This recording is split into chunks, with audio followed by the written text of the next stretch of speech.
Hey everyone, it's Anthony here from Breathe Fitness, and I've got my next TRX movement for you today, which is the TRX Clock Press.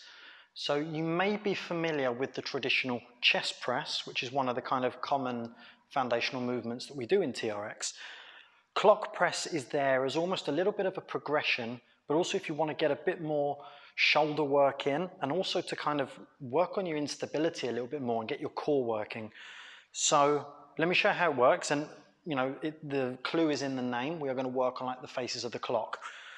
So I need you to start by getting your strap to a long length, and we're going to be standing facing away from our anchor point, exactly the same as we would set up for a chest press. If you're unsure on how you do a clock press, then check the link that I'm just put above, and that will take you to how to do a chest press.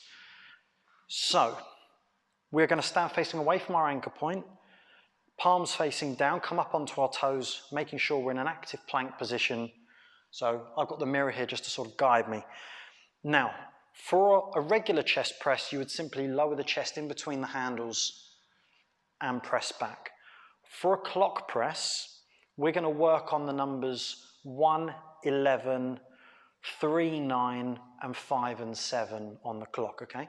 So if I was to go 3 and 9, which are the easier two, drop into the chest press, and then we're going to bring the arms out. Notice that I'm rotating the palm to face forwards, bring it back, and then go back. So we want to do one hand of the clock per press. So then we drop down again, arm out, try to lock the arm out, again rotating that palm forwards and back.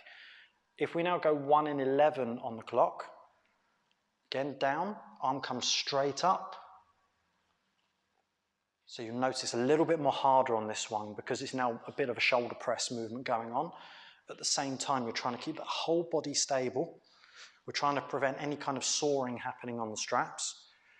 So you'll notice if I go back to this one, right, is that our center of gravity is being really pushed out. So you've got to make sure there's even pressure on both straps so you don't get any of this happening, okay? And then the hardest of all of them is 5 and 7, because from here we need to rotate the palm as we drop, trying to keep the body stable again, come back, and then go down and come back. Okay, so 1, 11, 3, 9, 5, 7. Not easy. You might notice that one arm is much easier than the other one, so it gives you a really good way of you to work on progression and trying to get even strength between both sides. To start with, just work on 3 and 9, just get used to that movement, and then start to work on the other ones.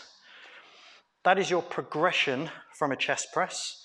I hope you enjoyed that. If so, please make sure you give this video a thumbs up and subscribe for many, many more TRX walkthrough videos.